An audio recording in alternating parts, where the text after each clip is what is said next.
I think we're live. I'm double checking. I'm watching out here. Let's see. Boom, boom, boom, boom. GRYSKLL live. We live. So yeah, when I was hiding that body, like,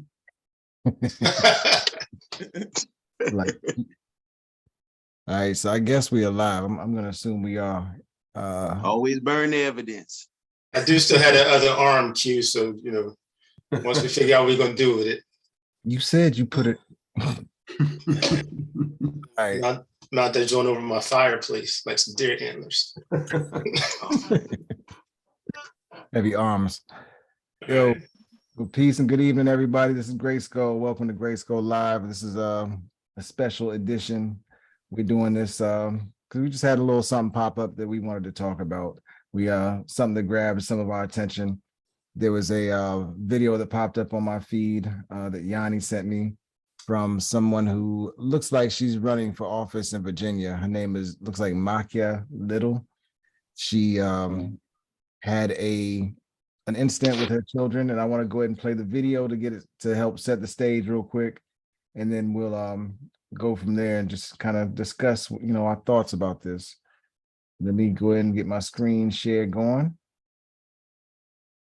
and let's let Miss Little take the stage. Share sound. You guys let me know if the sound isn't coming through, please, and thank you. Oh, where's my window? All right. I was helping my daughter study last night for the Virginia Standards of Learning exam, so I recognize that's above your concern, your level of authority, but I didn't know who to raise my concern to, because usually I cook and my husband assists my children with their homework, but I was feeling a little under the weather, so we reversed roles last night, and I saw that what they were teaching my child was that the status of early Africans was unknown, and that they were probably slaves or servants. As a HBCU graduate who knows better, although I lived in Prince William County, I attended Thomas Jefferson High School, so I was not a product of Prince William County schools, but it's one thing to say, we're not going to cover that. It's another thing to lie to my child and say that their history is unknown and that they were probably servants or slaves before they came to America. And I feel like part of this miseducation is the reason for our current country's climate. And the fact that if my child gives an answer other than what's on that paper, that she's considered wrong. So how do I educate my child and teach her that her history is powerful, that her history is amazing, and what her classmates are learning are what they carry with them when they become senior leaders, executives, and feel that it's beneath them to promote someone above them because their ancestors were just slaves or servants. Right now, I'm working in the CIA as the chief of a group within the Diversity and Inclusion Office, and I'm fighting these battles every day to change minds, to change hearts, to change unconscious bias, because they're not unconscious, they're taught at this age to our children and their classmates. And I don't know what can be done about that, but I figured I'd start with you all. Because I have 3 babies, 9, 10, and 11, in Prince William County schools who are being shaped for their future.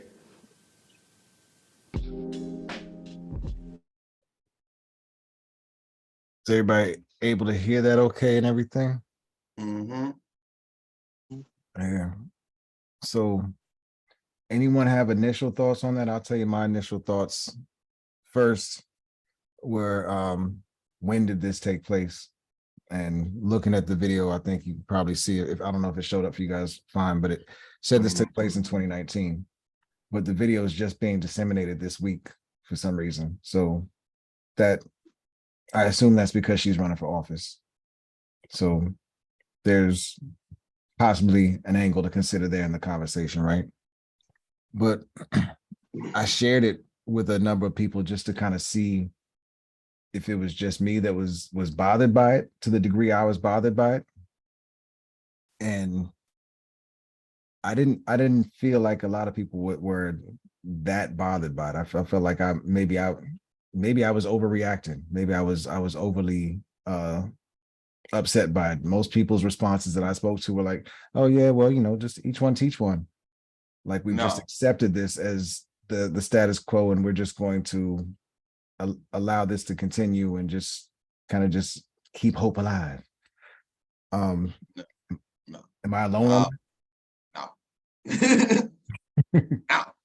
Well, I guess it didn't, but like when I just saw it, it didn't bother me because I guess I think when the foundation is wrong, everything that comes up from it is not right. So I feel like cultural things that you feel your children should know, you should teach them, and it's your responsibility to teach them.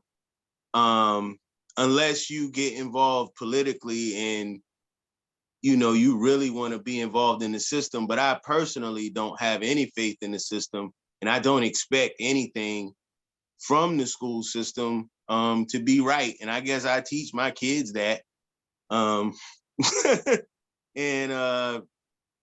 I know that sounds dreary saying that out loud, but I understood what she was saying. I felt her.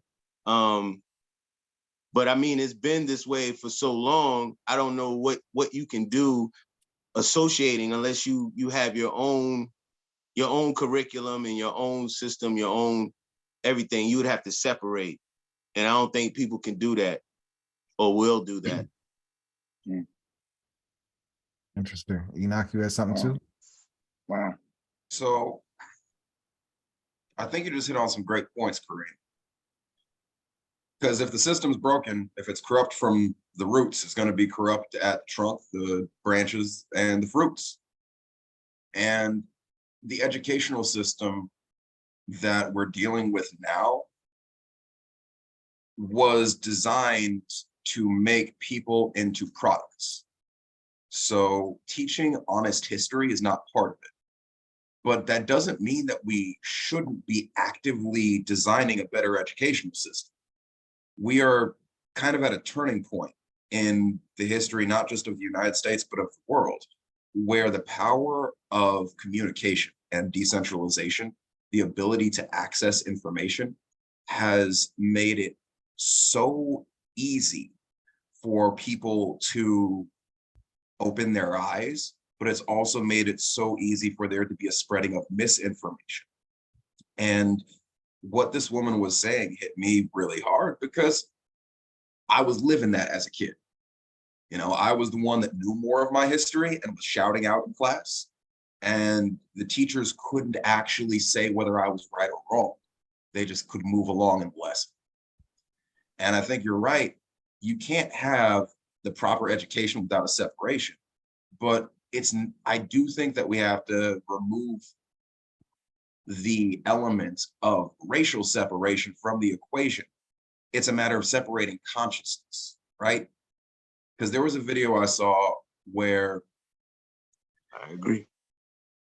Right? Like there was this video I saw where there was a clip of some mom, some Karen mom standing up at a school board conference talking about how if her kids learn, oh, dang, did that like read my hand being up as my hand up?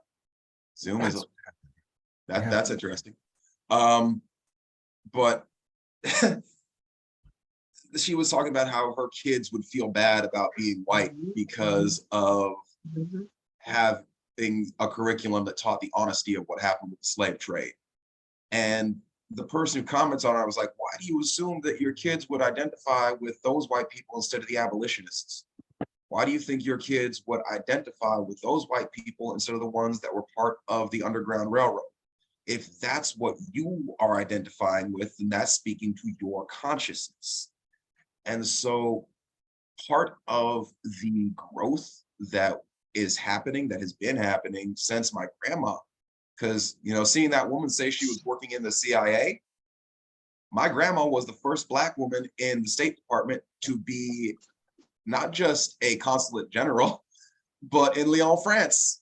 She was a Black woman appointed as the consulate general to Lyon, France in the State Department. She and my grandpa integrated 2 Air Force bases when my dad and, you know, aunt and uncle were little. So to me, I see the progress, but I see it getting to the point where people are standing up and saying, like, this is unacceptable. And my grandma couldn't do that. She could do the work and make the change, but she was incapable of making that public stance and saying, my grandchildren deserve a better educational system. And now this woman is standing up there working with the CIA and saying, this is unacceptable. So it is powerful that there is this change going on. And I think we're going to be seeing a systemic change in the way we live on this continent. I don't know if the United States itself is going to even survive the next several decades.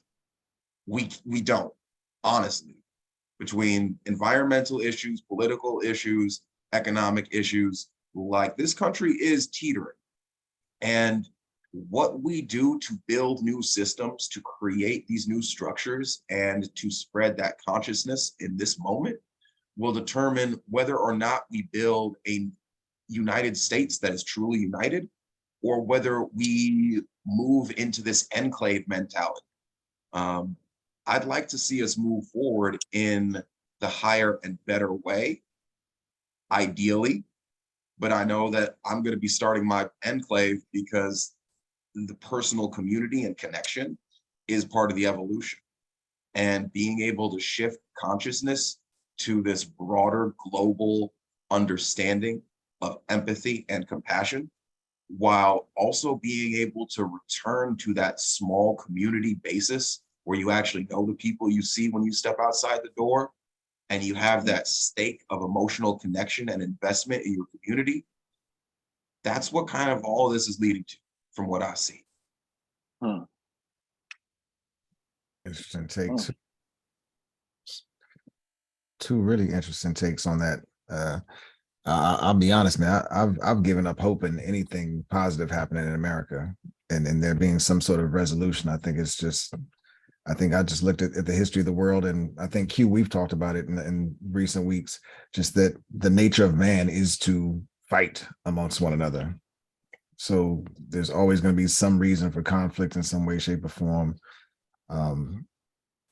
I don't know if I see an answer to something like this. To be honest, I don't see how that, you know, there being a change to people putting poison in the water too, but I don't feel that it's okay to just say, ah, shit, it's just what they do and leave it alone either. Like, I feel like when it's caught, it needs to be exterminated whenever possible. So in this case, for example, I mean, if it's been called out, who is responsible for making sure that gets weeded out of the school system? I think that part is the only part that I think is a realistic way to address it. But that's, you know, that could be me just being a pessimist too. Well, I feel the pessimism there because that was in 2019, and all AP studies were just removed from the curriculum in Florida because they couldn't just remove AP African American studies. So they just said, you know what, no more AP classes for anybody in any subject in the entire state. So we're literally at a point where there is a culture war going on, whether we're going to teach real history or fake history right now. And it's not just a matter of African American history, it's history across the board. Like, this is one of those things that we've talked about in other spaces shop when it comes to what's been going on with, like, Kanye and Kyrie and this tension between the Black community and the Jewish community. Because I'm sitting in the middle being a Black Jew. And no one really knows the history, from what I see, of both sides of this equation. No one looks at the history of persecution and prejudice that was part of Christianity that was taught to Black people, and the way that Black people and Jews were like, nah, screw that, for a long time, up until the white flight to the suburbs, which Jews were allowed to be included in. And then there began to be this economic shift in this conflict. But Jews and Black people were allies in this country for a long time, up until there was an intentional creation of division. And the ways that this history is mirrored, just like in American newspapers, there would be advertisements for when there were lynchings and when there were going to be mobs that went into Black communities. That same thing happened in Europe with pogroms. They would just be like, hey, just so you know, there's not going to be any troops around this village this day, in case you're wondering. Right. And that happened in Europe, that happened in the Arab world, that happened everywhere for a long time, not just, 80 years ago in Germany. And so there's this mirroring of this pattern of aggression and hostility and subjugation. But the educational system created a division where the life of Jews and the history of Jews basically goes from the Holocaust onward, and the life and history of Black people basically goes from slavery onward. So there's not a recognition of where we have come from in the deeper sense. I think there's another video that I saw you react to, Shah, where it was a sister talking about how she hates the statement that Black people in America don't know where we come from because we're from America. We've built an amazing culture here. We have all this history of music, of entrepreneurship, of science, of excellence in America. But honestly, that doesn't change the pain that comes when you're told your history starts at slavery, and not understanding about the library of Timbuktu, not knowing about Mansa Musa, and the fact that the wealthiest Black man in the history, or the wealthiest man in the history of the world, was an African king that paid people to go to his college. These are things that are lost in our educational system, just as much as the fact that in the 700s, an entire kingdom in Europe converted to Judaism in order to resist the expansion of the Catholic Empire and the Muslim Empire. They were like, you know what? We can't do either of these because we'll be part of that. Let's all convert to Judaism. And that's where all of the Ashkenazi bloodline was derived from. Semitic Jews moving to this area, marrying in, and the rest of them converting. And that's actually modern day Ukraine, the capital of the only Jewish nation outside of ancient Israel and modern Israel, or ancient Judea and modern Israel, was Khazaria, and that capital was Kiev. So we're literally seeing a replay of the Cossacks attacking the Khazarians in what's happening with the Russians and Ukrainians now, literally with a Jewish presence in Ukraine. And that is also part of this mirror of the erasure of history that has happened with Black people in America. It's two sides of the same coin, but we don't know if both sides literally don't know their own history. Most Jews I know don't know this much about Jewish history, and most Black people I know don't know this much about Black history. So if we don't know this much about our own histories, how will we know enough to respect another person's history? Shit. I have not been anywhere near that well versed in history. You just gave me a hell of a goddamn research docket to get on. Pardon my language. I guess I should watch my language for this conversation. But yeah, I feel like I need to get books and go on a binge to just make sure I'm up to speed on all of this, man. I never even thought about the fact that Jewish history isn't taught beyond the Holocaust in America, to be honest. Like, that never occurred to me to even think about that. So that is a major point. I wonder how common that is. Yeah. I agree with that. I mean, as much as I think the education system is meant to teach, not educate, just in general, across all different types of subjects, I also was responsible for my own for learning my own Greek history, because same thing, you know, all they teach you was Greece was under Ottoman control for 400 years and hate the Turkish people and this and that and blah blah blah. It was like up to me and my, you know, getting taught the right type of history so that I could have more empathy for these people. You know what I mean? Like really learning about it. I mean, one of my best friends in high school was Turkish. It's like Greek and a Turkish, and it's like I, you know, because I understood my history and because I understood where we both came from, I was able to have empathy and create a friendship with somebody who I know has no hate in their heart personally towards me. You know what I mean? Mm, You had a big yeah. key word Yeah. there. You mentioned empathy. Like I wonder if that were one of the key points that were taught in school, something like empathy, like teaching people basic human, I guess what we would call human decency as a starting point. If that would be part of the answer, honestly, to this, just teaching love and care and concern for your fellow man in general versus a bunch of facts. But I mean, like you also said there, Enoch, I think we're all coming to understand. I'm just coming to understand and learn that the school systems most likely we're not designed to educate us for our benefit, but for the benefit of others.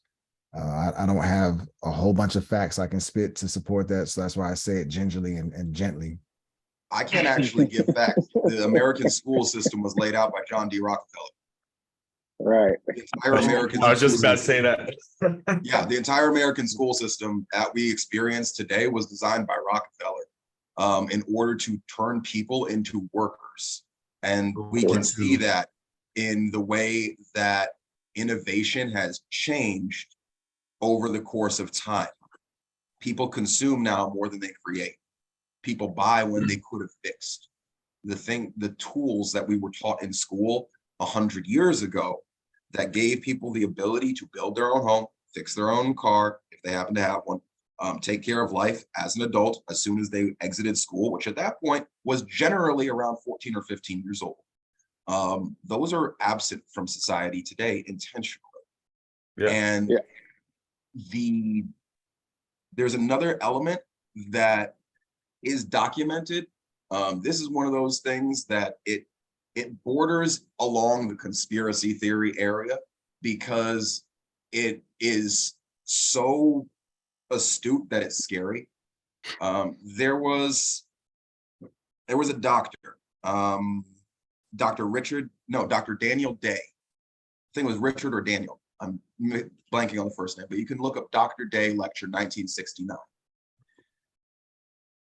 This is a man who got together with a group of his friends, also PhDs, also medical professionals, and essentially was giving them a breakdown of what would happen over the course of the rest of the 20th century. He started off by saying, hey, since the 20s, people have been talking about this whole Illuminati thing and there being a group of people just planning stuff. Well, it's not a rumor, we do exist, and I'm going to tell you what's happening now because you're my friends, but I want to make sure that you don't get shocked and hit hard over the next 40 years while the world is changing. So here's everything that's going to happen step by step, including talking about having personal devices and whether it's communication or information that have cameras in them so that people can be viewed secretly. All of this being talked about in 1969, gender revolution, sexual revolution, political revolutions, all of it being mapped out. And the dude one of the listeners transcribed all of this in 1989 because he had seen enough happen and figured it had been long enough that there wasn't any risk to his friend anymore. And whatever was gonna go was gonna go.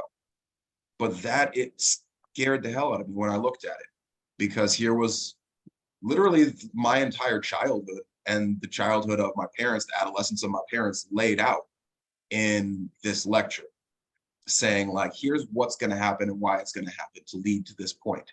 Even the deindustrialization of the United States and moving of industry and production overseas in order to make Americans more reliant upon consumer goods. All of these things were explained. So people can take it as they will, because all of the things already happened And so someone could say, well, someone might have written this in retrospect, but it still is one of those things where you look at it, it's like, you know what, this does have a step-by-step breakdown of how it was planned. It could have been something someone made up. It also very well could have been, as the person says, told to them by one of their peers and colleagues in trust. And it was released at a point, just like CIA files are being released now from the 80s, where it's like, you know what, it doesn't matter anymore because this information is already in the public field. People know it. So why would it matter if we hide proof? But even if they release the files now, they're releasing the files now. So like what I'm gonna go grab the files and skim through them and say, all right, this is the truth versus the one that you told me in the beginning. You think I'm gonna believe that these new files are the truth? I don't know. And one question I wanted to ask, what is AP? And what was the young lady saying, take out the slavery, the black talk, or was she saying that that needs to be put back in? That's one thing I kind of missed. What, anybody? I think she was saying that we need to teach that Black history is more than just you started as slaves. And that even the curriculum was saying, like, if you were slaves in America, you were slaves in Africa, rather than, I mean, even the concept of when white people ask, like, well, Black people were enslaving Black people in Africa. No, warring nations were enslaving other people from warring nations in Africa, just like warring nations would enslave people from warring nations in Europe. They didn't see each other as Black. They saw each other as members of separate nations on one continent that would be able to encompass the United States, Europe, and China, all in one landmass. So clearly, they didn't think of themselves as Black people or niggas. They thought of themselves as Igbo and Lemba, as Hutu and Tutsi, as Zulu. That's how they thought of themselves. Right. You know, Rosa. But wouldn't each one of those tribes know the history of their tribe? So like we were saying, like Jewish people don't really know their history as far as it goes back. But yeah, the Jews that I know that's kind of ignorant like me to my history personally.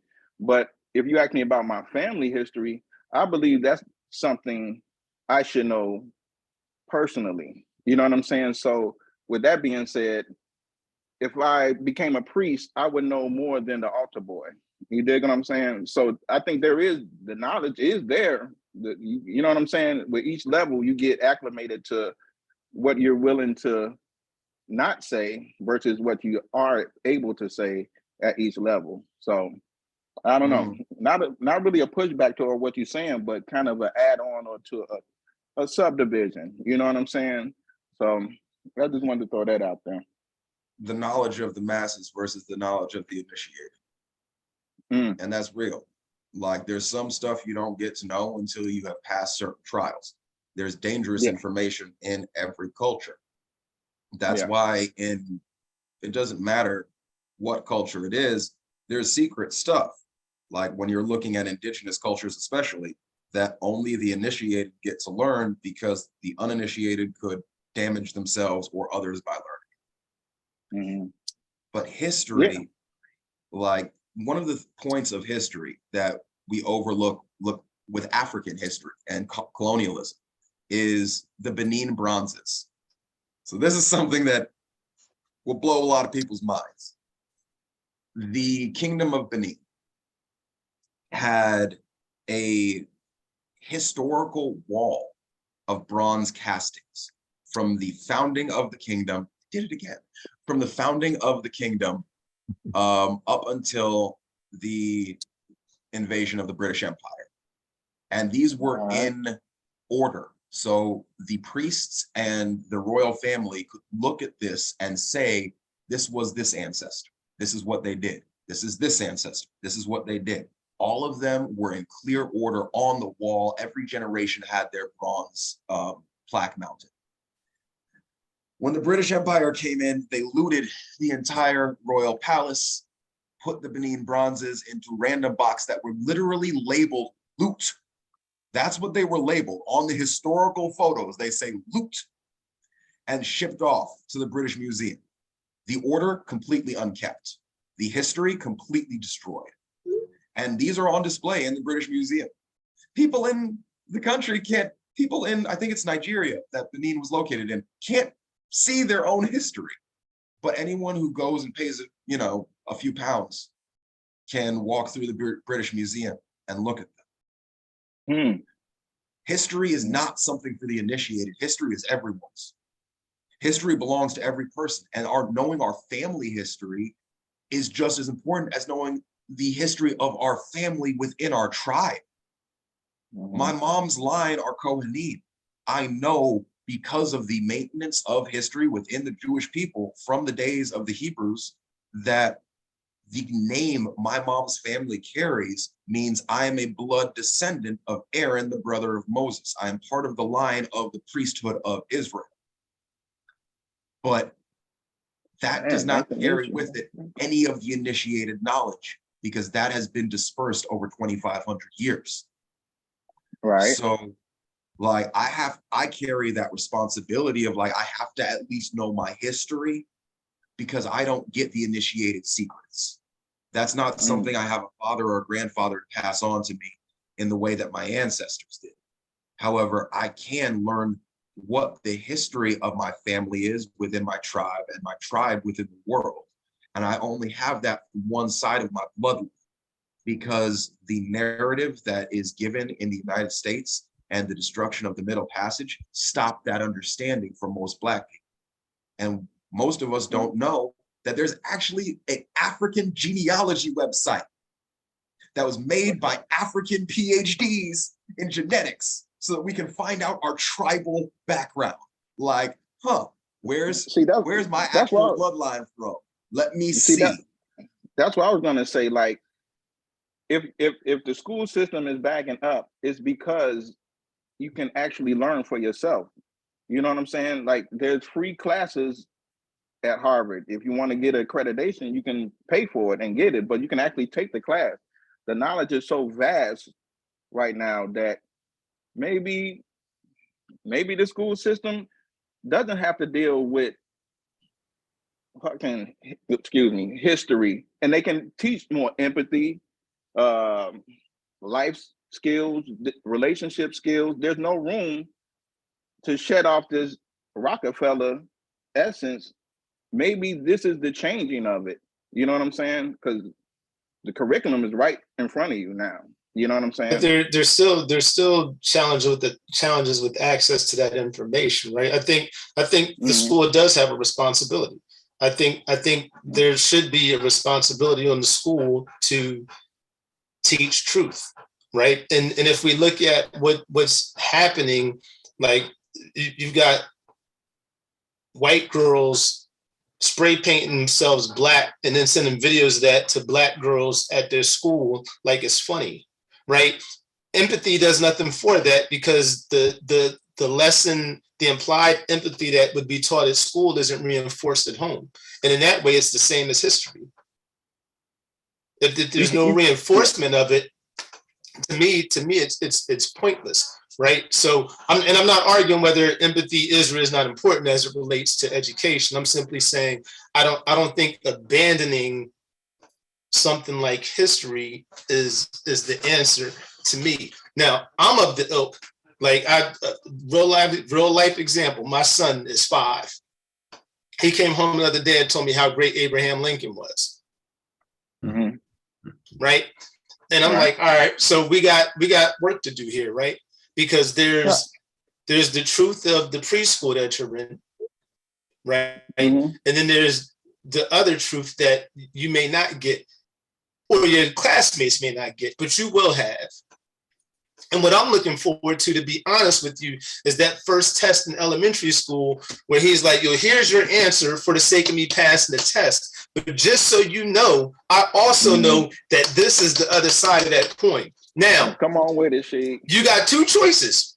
We can act like this discussion didn't happen and you could pass me, or you could fail me and then you'd be dealing with my dad tomorrow.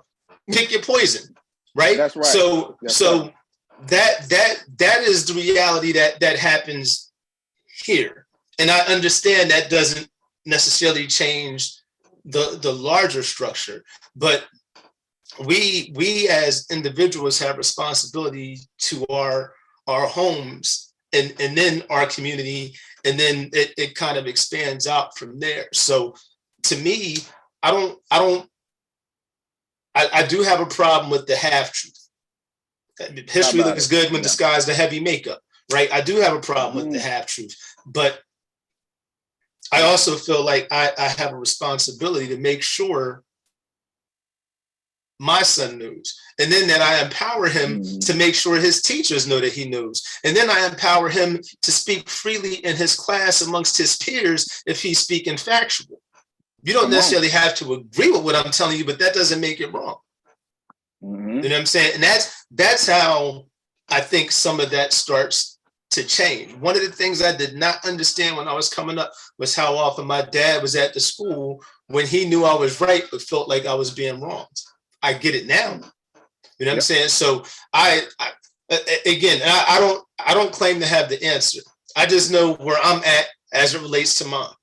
You know what I mean? And that doesn't solve the larger problem. But this little piece of the world, we're gonna, again, there go both of your answers, and they're both right. You know what I'm saying? Right. So there's the answer you want for your test, but understand that I also know this, right? So, you know, do it what you want. I just know if you fail me, my dad would be in here tomorrow. Right. Right. The trick is being asked the question. You dig what I'm saying? I think that you may not have the answer, but you are part of the change, which will remedy the conscious state of your son. And that's little by little. I think there's more people like me. There's more people like she. There's more people like Kareem who's saying, and I'm going to tell you, I'm teaching my son this agenda. So you know that he's under that tutelage. And I think there's nothing wrong with that. And I think if they want to fear him because of that, then that's their disadvantage. No longer are we, I'm gonna teach my son to say, oh, we're the disadvantage. I learned about black history in 4th grade, and it was so frightening. And I was at a black school, you know what I'm saying, quote unquote, but it was still so frightening to hear that we were slaves. Like, are they gonna do it again? But she is perfectly right. You know what I'm saying? Telling the half truth is a problem. And that's what I would say to that lady. Because she is running for Congress now and it's coming up and she's sentimental. I get it, it plays perfectly. It's a great story. And it plays perfectly in her campaign, I'm sure. So, but the real answer would be like, let's tackle, if we're gonna keep it in our school system, then let's tell the whole truth and nothing but the truth. So help us God. And then there's the things that come along with that, right? And I'll try to simplify this for the sake of not dragging this on. But to me, the reality is the economics. The economics is the play, right? But I think I've said this before. As long as the poorest of the white people think they're better than the richest of the black people, we've kind of got half of this game won already, right? Because that division is there. But guess what? The same person sitting in the class as my son is getting that same bullcrap piece of information. And arguably at more of a disadvantage because it's being reinforced at home by people that may not know any better. So, I mean, but you're right about that. If you could get past that, then I think some things would change. But again, it's got to be hard to understand that, shucks, I'm 50 and I had no idea that black dude that lives next door to me is from some you know, literally the descendant of kings. What does that do to my psyche when all along I've been told I'm the greatest thing since sliced bread? Yet when I look at, you know, the differences, I see clearly that there is more there than there is here. But so as long as I don't have to, no, I'm saying, but call a spade, right? So if you start to dismantle that, now you got a whole nother situation on your hands, right? So I mean, I don't think it's a very simple or clear cut answer at all. I mean, to the point my man was making, there's layers to it. You know, Q's talked about it on the case. Like, you know, it's by design, and it was very well thought out. Whether we like it or not. Yeah, it's well thought out. It's well played. But shit, are we not well players? I mean, we not. I mean, we gotten equipped over the years. I think, you know. But yeah, I think we're this discussion kind of shows that we're in a arguably a better position, right? Yeah. But we've had, you know, we were talking earlier about the access to information, and I think, you know, again, if all your information is coming from people that are feeding into what you want to believe, is it good information?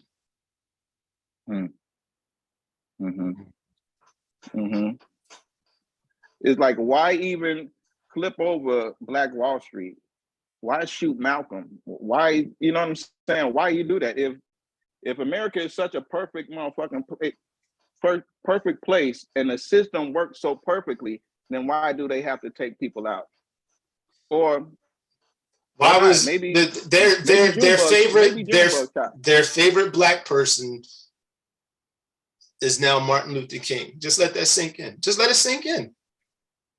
We will quote Martin to no end, right or wrong, halfway. But if it sounds like something he might have said, we're gonna run with it. A version of Martin, at least. Right, but that's my point, right? But when his life came to an abrupt end, he was the most hated person in the country. We didn't hate him, so who hated him? The people that are quoting him now? The amount of times that I've been told as a compliment, he sounds like Martin Luther King. He sounds that's the he speaks so well line. He speaks so well. You're so articulate. Yo, I literally cannot speak publicly without a white person coming up to me and saying, "You're so articulate." Every single time without fail. I could just raise my hand at a panel and ask a question, and I will still have someone come up. You were the most articulate question. Like, I don't have a choice. Wait a minute, but that's not a compliment? It is a compliment, but here's the thing. No, it's not. It also speaks to bias. It's double-handed. It's two sides to that coin. Yeah, I don't expect that. Like, they think it's a compliment, but to me, it's like, here's the thing. Would those words have come out of their mouth if the melanin content of my skin matched theirs? Or would they just say, hey, you made a good point, let's talk about it?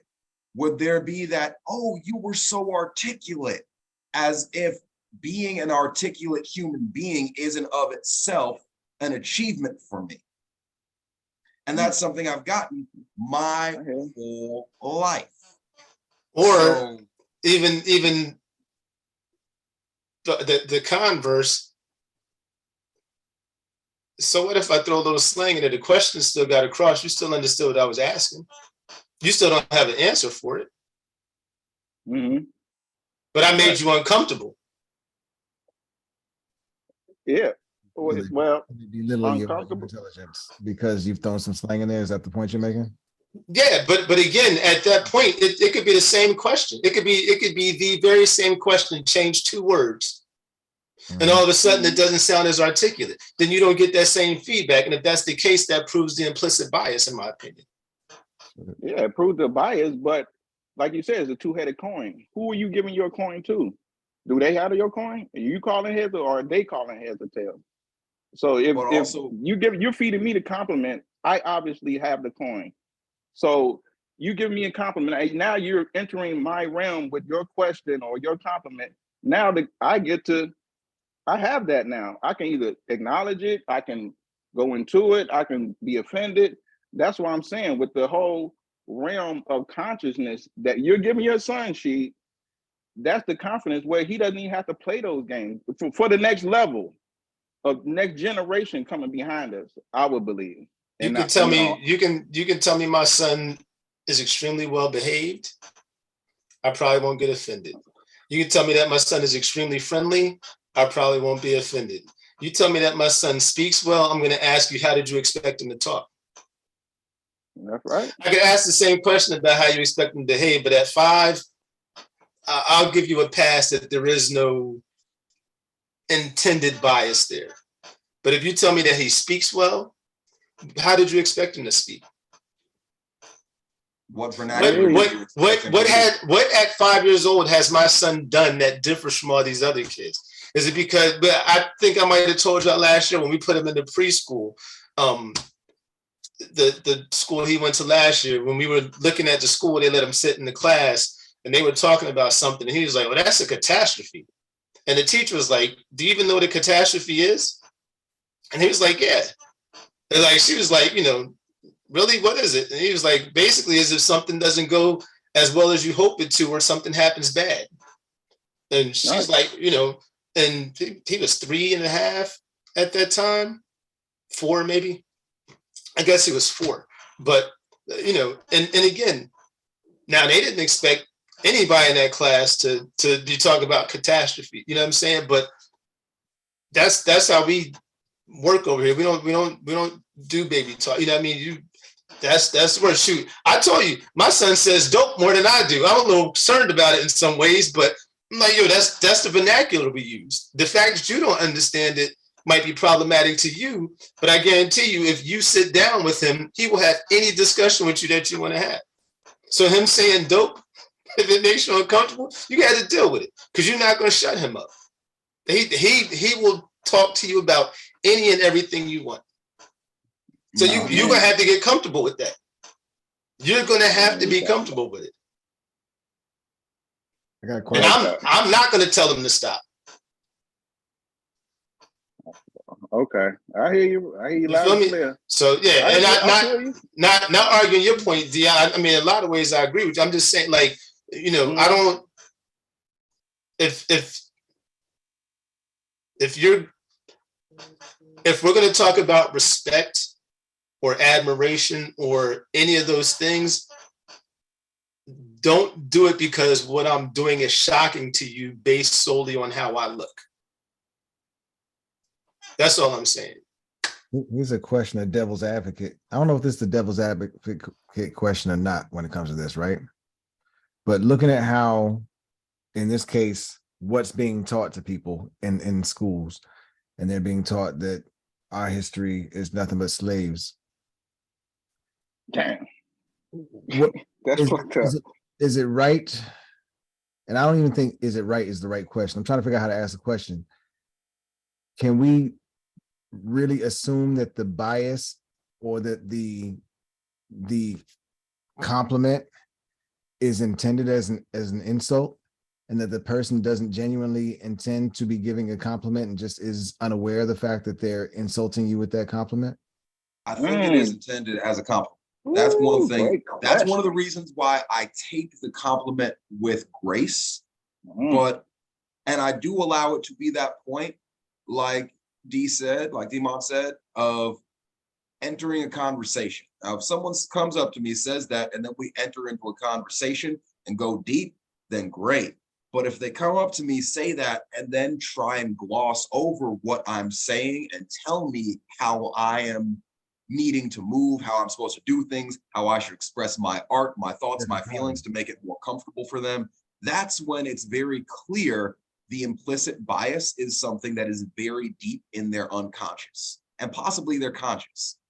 But if someone comes up to me and says that question was amazing, even if they use the words articulate, but they go in and start going into it and ask me more questions, then I understand there's a linguistic programming they've been given where there's a disconnect from what their feelings are about human to human interaction.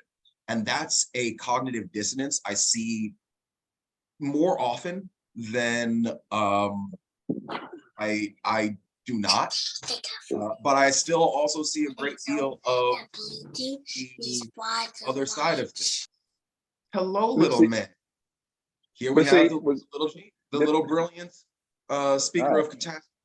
Oh yeah, came in as a star of the show.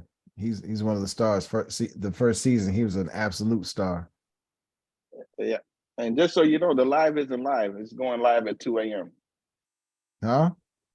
Word? Yeah, they're not able to get the live. That's weird. But did I just do that? Because I said, Sean, that was a good question. I mean, wait a minute. Did I just do that? I said, Sean, that was a good question. That's So what am I saying? Am I saying that's a good question for a black man with dreads?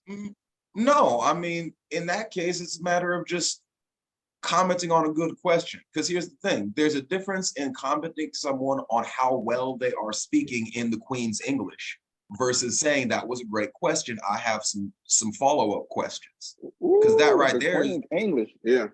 like, let's be real about this. There's a brother that I've been following for a while. I'm trying to remember his name. He is a linguistic professor, a linguist. He's a linguistics professor at Harvard that teaches AVE, African American Vernacular English. And so he was raised in, Gullah Geechee community, speaks fluent Gullah, speaks multiple forms of the vernacular that's been developed in America. And he's pointed out that every type of dialect and vernacular does count as its own language, whether it has a written form or not. And everything from the use of double words to the dropping of consonants in words as they transition, like the word bussin' comes from bursting with flavor. Like you just gradually take these parts of it out. It's like, man, that's bursting with flavor. Oh man, that's bust. Oh man, that's busting. Like it's bust. Like it just gradually transitions, but it's still part of the same transition of language. And that is absolutely beautiful rather than being something that is less than. And so this is one of those points where the appreciation of history and culture comes into play with how we're educating and how we're teaching our teachers. Is there a language type that teachers are taught to prefer? Is there something that they're taught is right or wrong? How are they given their education? And what are they taught in the process of how to teach others?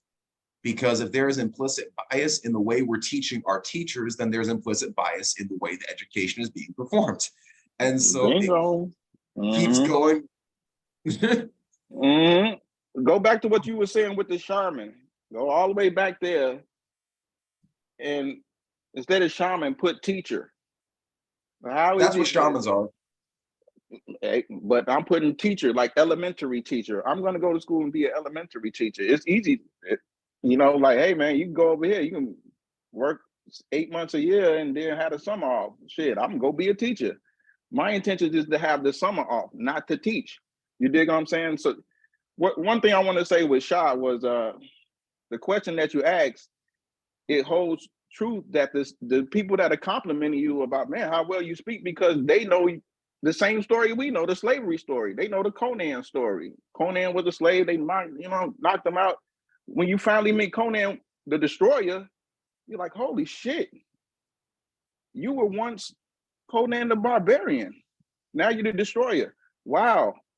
You speak so well now, King. Yes, I do. You know what I'm saying? So I don't know why the fuck I said that, but that's why his question is a good question, because it made me think that they know they have the same system about us. But I think you're to the point. And I apologize, Ms. Enoch. Yes. The point Enoch was making, right? There's actions that go along with those words as well, right? So if your actions are telling me that you speak so well, is coming from a place of, I don't even want to say ignorance. What I will say is, to kind of give you a real life example of your question, Shah. right? Shah froze. Did we lose Shah? Oh, all right. No, he's over there looking like. It's like I'm trying to watch the stream because oh, okay. I'm going to his temple over there, like waiting for the magic carpet to come, Jack. But you know, at a job I had years ago, man, like you know, they would have these meetings on writing letters to send out as a part of billing people, right? And I would never get invited to these sessions. And I didn't know about them, so I had no reason to be offended, right? I'm like, I didn't know they was doing that in there.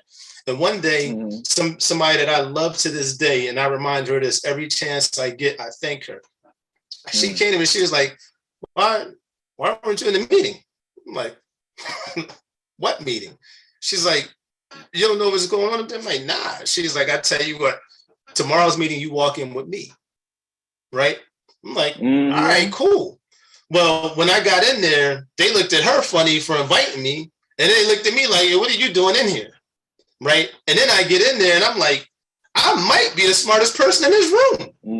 But like, once we start to get into the discussion, I'm like, wait a minute, you don't know the difference between, you know, inshore and ushore, and you asking why I'm in here, right? And then after that, she's like, you know, every one of these, this is when they happen, you show up. And when she left, she was like, get your resume together, because as soon as I get established where I'm going, I'm calling you, and you're coming where I'm going, right? And stuck there. And I thank her every year on her birthday. I tell her a story I remember about her, but she didn't have to do that. And to the point, you know, you were kind of making, and also the Shah, there was no, you speak so well in any of that. For her, it was you belong in this room. You know what I'm saying? And yeah, she's a special one. But those are the. But I will say they know who they are, right? I've had plenty of positive experiences like that. With I shouldn't say plenty. I've been with the same company for a quarter of a century. So, but through, I can say I've had people that have seen in me that I had what it took to be successful in that role, and gave me an opportunity for the role. Right. You know what I'm saying? So I'm not here at all trying to be on some old, it never happens like that, or, you know, it's always, you know, but I'm also not ignorant enough. Just because I wasn't hungry yesterday doesn't mean I don't recognize there are people in the world that are hungry. Yeah, because that's a great point, because we have to admit that there's some cool ass white people out there. Like, they don't get the vote for anything. You know what I'm saying? Like, people that know their story and they know our struggle and maybe empathize with that and kind of get out our way, or let us be who we are, and they are who they are. And as cool as Puerto Rican people, you know what I'm saying? So does America have a place for at least presenting the idea of a melting pot? You know what I'm saying? I mean, versus anywhere else.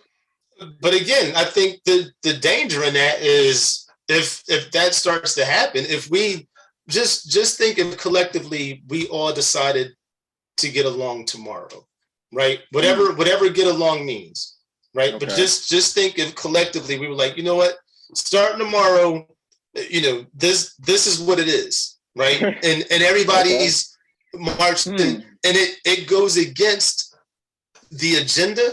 The agenda is screwed. So that harmony is almost, it's detrimental to the agenda. It would break the system. You feel me? It's detrimental to the agenda. So again, it's much more plausible to have us within our community, and then our community with other communities at odds with each other. Nobody wants us. Nobody really wants the 7, 8 of us on here right now to get along, because we might get another 8. We might get another 8 to 10 people to get along, and then they might get another 16 to 24 people to get along. And before you look at it, you've got communities that are no longer at war. Right? Imagine if the vice lords and the gangster disciples came together tomorrow. It's like, yo, everything that's been going on in Chi stops right now. Exactly. But gangster disciples Imagine. and vice lords. But gangster disciples and vice lords do get together. I'm not because- saying they don't. I'm not saying they don't. But do you think if Chicago went 5 months without any violence, you don't think we would find a way to introduce some violence into Chicago because Chicago's starting to look a little different than we needed to look? No, It's history. Wait, yes, It's history. I get Like it. that's I'm not a gonna matter answer of that question. suspect. That's a matter of documented FBI evidence. It's even in movies, like the J. Edgar movie.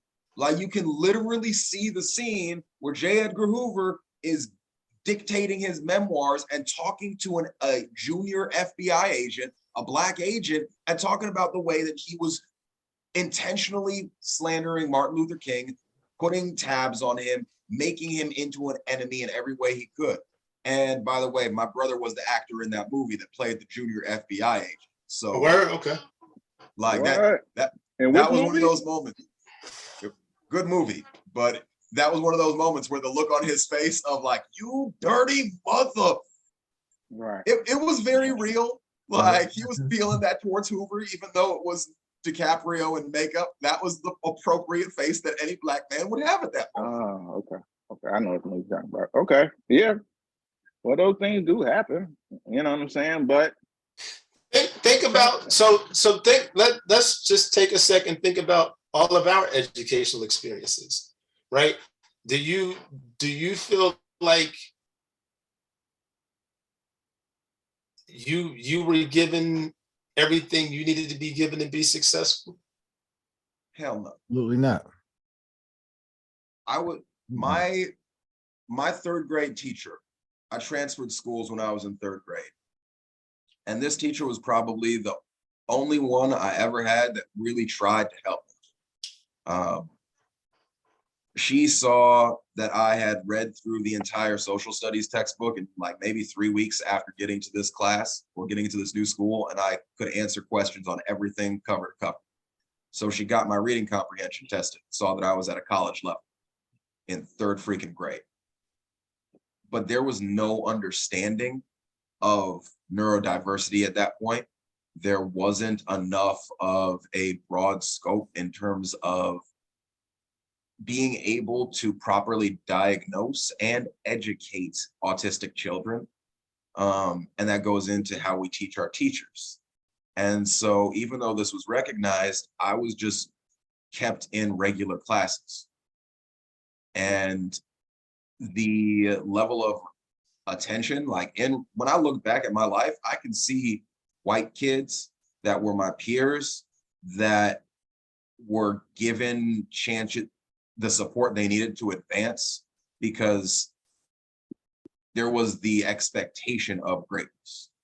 But I also see white kids that I knew that were equally genius that fell through the cracks because they came from lower class families and they were poor. And so it was like, well, you're white trash. Like that idea of there being trash.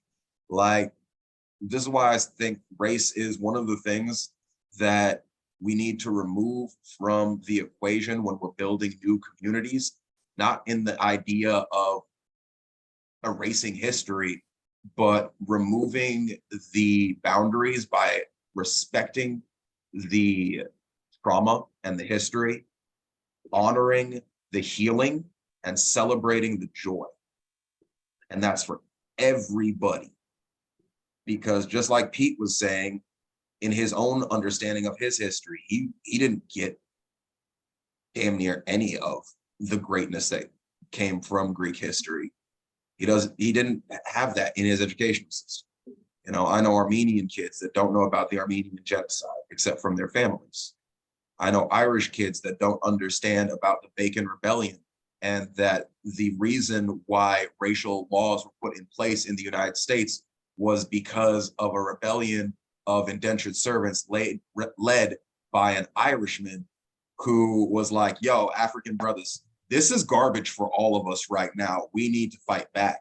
And it was after that point where the powers that be saw the Irish people and Black people getting along. They're like, oh, no, no, no. we need to make a division right here. So going back to the slave codes of 1701, like if we can step back beyond that point in history in terms of how we relate to one another, and from that point start honoring and respecting everyone's truth, and then getting to that point of being able to hear, feel, empathize, and grow, we will have the communities that will change the world. But I do think it is a crazy thing to think about changing the entire country, because you can't fix something that's that broken. I mean, we're talking about all of these things within our experience, and it's not even touching on the history of erasure and the erasure of history within Native American communities. People having their languages literally ripped away, having their hair shaved. The fact that in the last few years, we've been finding mass graves at school sites of children that were just killed in these boarding schools. Like, these are things that are still not part of the common conversation. So we're not respecting the trauma. We're not honoring the process of healing, because this can't happen. And that is part of education. There you go. Well said. Well said. We're not respecting the trauma, because the trauma goes and goes. Like you were saying, Sheed, about the violence here in Chicago. If the violence stopped tomorrow, the violence still continues because it's here. The kids have seen it. They know it. It has to be a generation. A generation has to squeeze. It's gonna have to go for a long time to keep this thing going, to get that out of your memory or your psyche. You know what I'm saying? So, yeah, I mean, we don't inevitably eat ourselves. I think we're the PTSD, the trauma is absolutely there. I'm not arguing that at all. I'm simply saying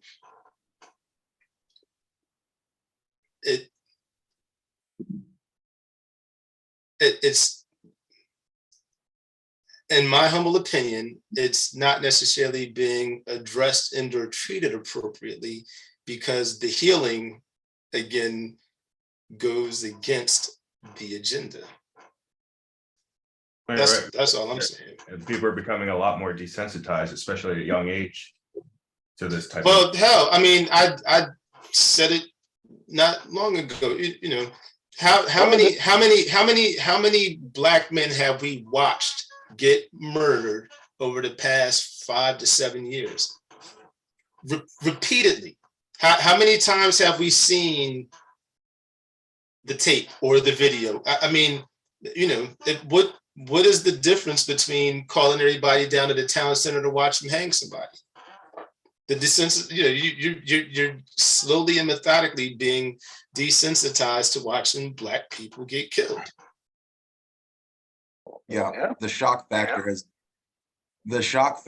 isn't even there anymore, and it's the same with school shootings. I was just about to say that too. It's like I never got taught how to react in a school shooting when I went to high school. You know, I mean, maybe the last year when I was a senior, they might have started touching up on that, but now I'm like hearing these kids every single day. I'm like, geez, you know, it's like. But would have there been 10 of them in this year already? I wouldn't doubt it. Has it only been 10? It's been at least 10. I'm not even trying to be funny. It's been at least 10. It's not funny at all. It's just fucked up. Sorry, excuse me. It's messed up. I was in like 6th or 7th grade when Columbine happened. Like, and that was it. That was like, you know, everybody, that was talked about forever. But now you can't remember the last one. They don't even go by name anymore. It's just another school shooting.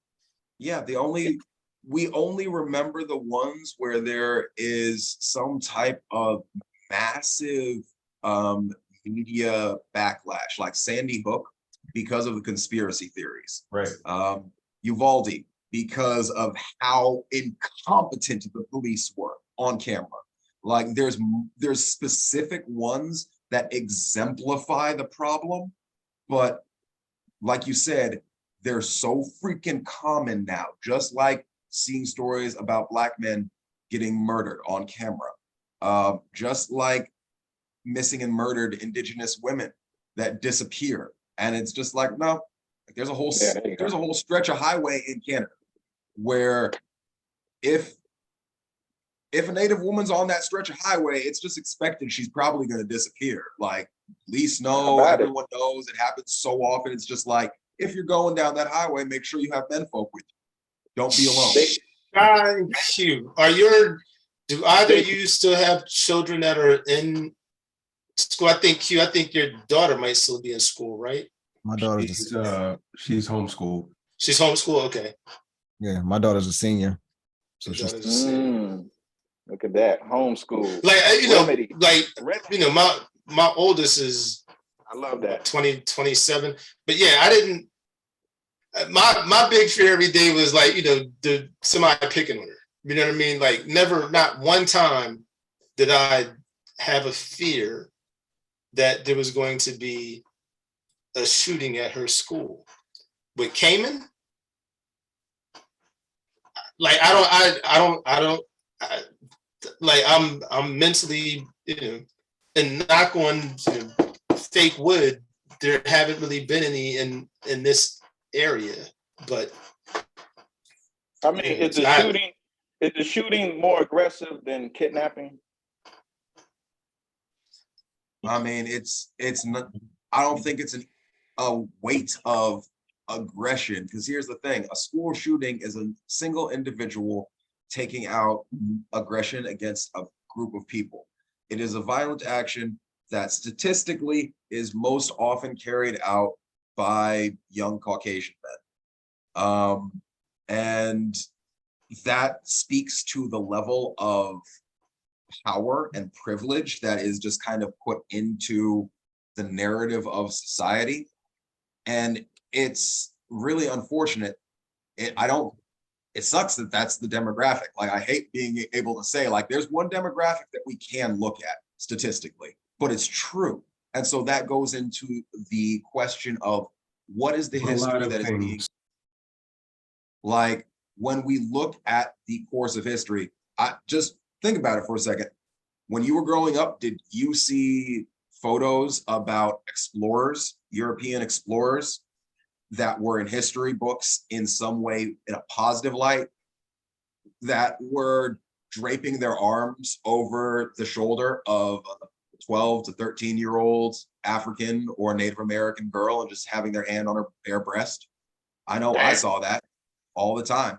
And it was like, this historical person did these great things, and here he is molesting a little girl. And it was literally just like, no biggie, this was just part of exploration. And so that sense of the right to do whatever the hell you want that has been passed down, that is being pushed.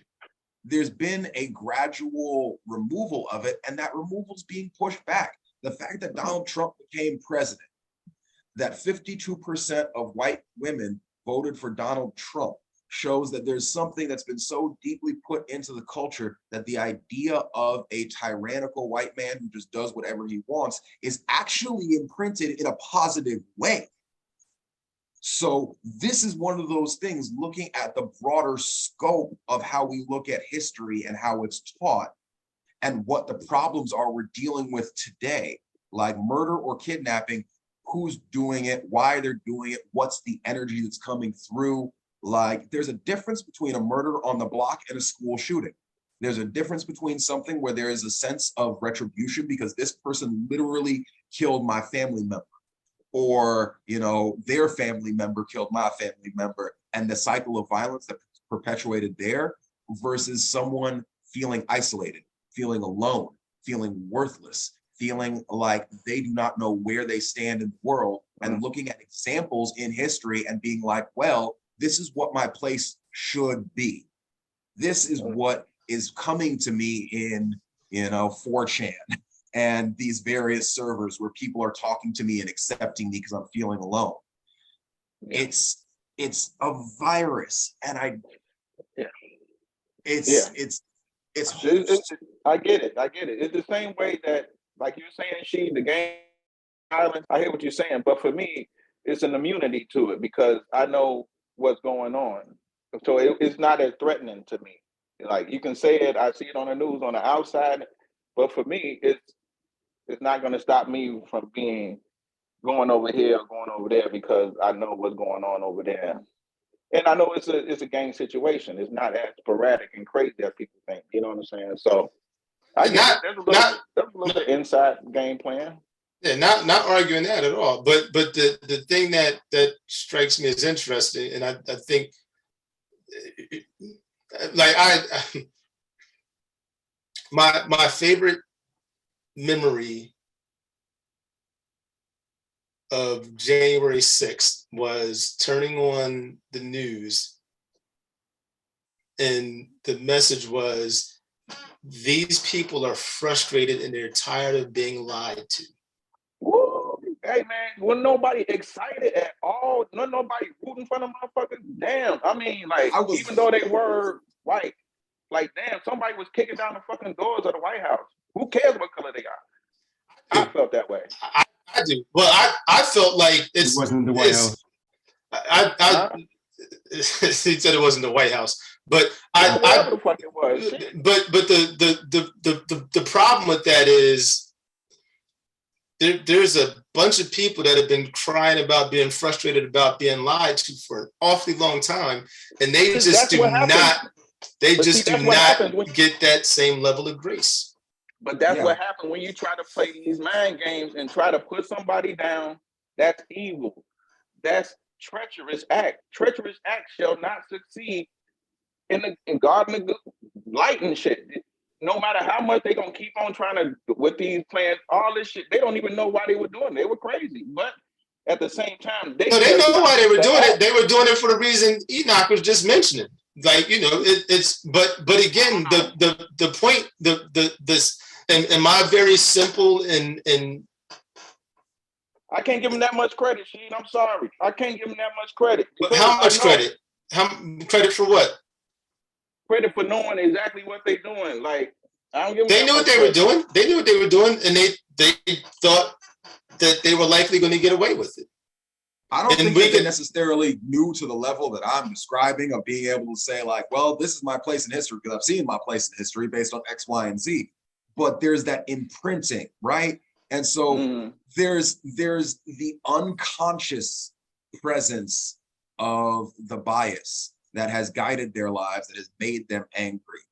And the unconscious presence of that bias is something that is given grace, because we all know that there's no chance that if there was any level of melanation from a high tan upward, that people would have been able to get across the steps of the Capitol. And therein, but the justification for the act, again, was simply, look at how frustrated they are. They're tired of being lied to.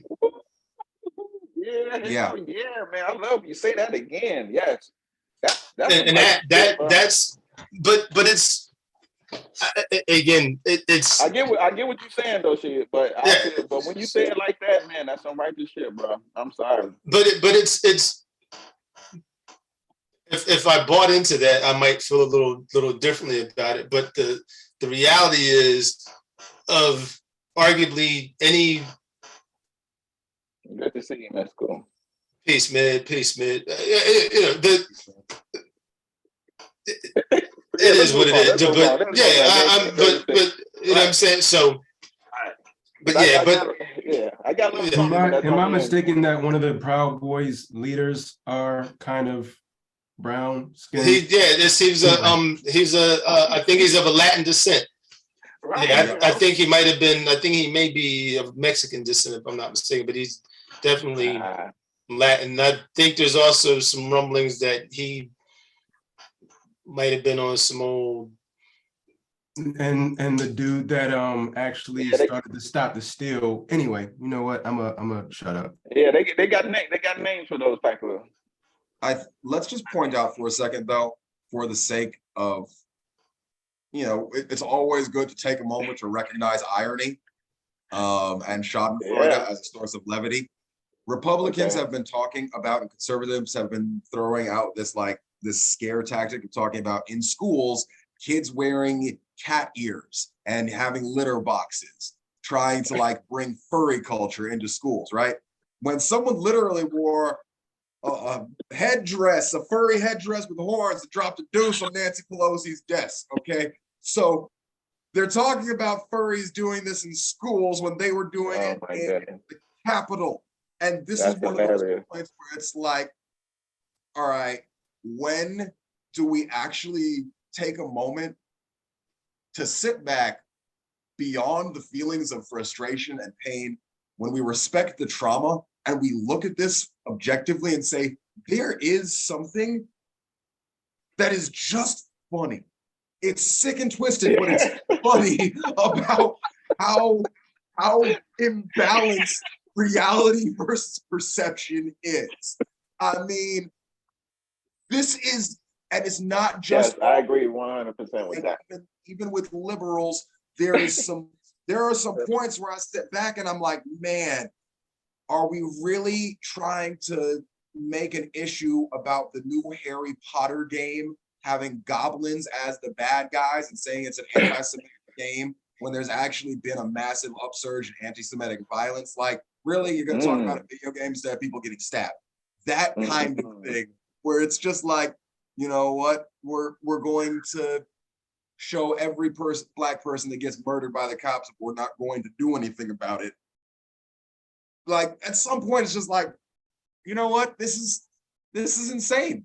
This is absolutely insane. And it kind of goes back to my point earlier about the access to information so readily and easily. Like, you know, I don't know. Because I feel like I'm starting to sound like the dude that just doesn't care anymore. And that's really not my point.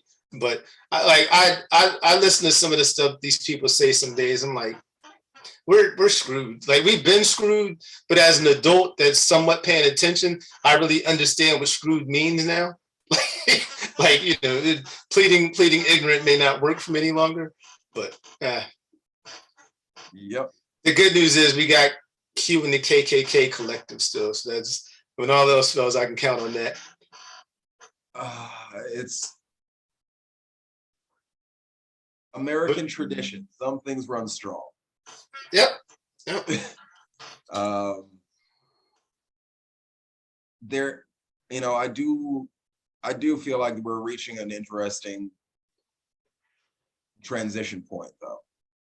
Like, this is something that I see happening because of the mass accessibility of information, where people are educating themselves and people are starting to understand that the system's broken. They don't know how to fix it. They don't know why it's broken, but there's a widespread understanding that the system itself is broken. And that's on both sides of the political spectrum. Everyone other than the super rich, actually even the super rich, know that the system's broken. And this is one of those things Dave Chappelle did a great bit about when he was talking about Donald Trump during the election cycle, and how he stood on stage and said the system is rigged, and Hillary and Obama, because I use it, across from him like, no, it's not. And the person asked him, like, how do you know it's rigged? I know it's rigged because I use the system. Like, the people at the top know that it's broken and rigged, and everyone at the bottom and in the middle seems to know that it's broken and rigged. But the people at the bottom don't quite understand how to fix the system or build a new system. And the people in the middle are struggling to hold on to what they've got. And that's what the design is, for the people in the middle to hold on to what they've got as desperately as they can, and to send prayers and thoughts and wishes to the people who are below them, but not actually give a hand to lift them up, because then that would threaten the limited amount that's sitting in the middle. And the people at the top are sitting back and being like, well, it's broken. Let's keep bringing this in. I have a quick question. Going back to, you mentioned, Jake, the Harry Potter goblin thing. What was that in reference to? So there's actually it's stupid, but there's a outcry and a call to boycott the Hogwarts Legacy video game that's coming out. Mhm. Feeling that was coming. because the antagonists are goblins. Okay. You're a student at Hogwarts and there's a goblin uprising. It's supposed to be set in the 1880s. Mhm. And there have been some comedians that made jokes about how the goblins are basically Jews in the Harry Potter world because they've got the Right. big noses, they deal with the money. And the call against the game is that being a student at Hogwarts training to fight the Goblin Uprising is basically recreating the Hitler Youth in the Hogwarts world. And I think that it's kind of insane because goblins have always been bad guys in mythology. Nope. Do you know the origin of goblins and what the mythology around goblins are? So to my understanding, the origin of goblin mythology is in around 1100 in Germanic folklore. And it's an evolution of fairy iconography and fairy tales of that sort. Mhm. I've been trying to find a historical reference to actually find out when the tropes of the hooked nose, these like hunched body, etc., that are goblin-esque were attributed to Jews, because Okay. I can't find that precise historical reference until we see more of the cartoons that came up and more of the like drawings from the 15 and 1600s. But Okay. this is one of those things where I don't know on the historical timeline whether the goblin iconography was attributed to Jews or whether Jewish iconography was attributed to goblins. Mhm. And Okay. so there's that point where historically speaking, what we see being put as a trope is not necessarily what was there at that point. Look up Like, goblins and spirits and what those spirits were attributed to. I'll leave it there. okay, I will look up the I know that they were mischievous, they were child stealers, they were gold, they loved gold. All of these things were attributed to goblins. Child stealers, And so I just like to ask questions. murder or kidnapping. Child stealers, murder or kidnapping. yeah, that's part of fairy folklore. Like fairies steal children. That's we have all these fairy tales now from Disney where fairies are nice, but no, fairies are actually things that are normally treated with fear and respect within folklore, because changelings are the ones that come and take your baby and leave a fairy baby in its place. You know, your kid might get entranced. All of these things are part of it. Knowing not to make a deal with someone that you meet in the forest or at a crossroads.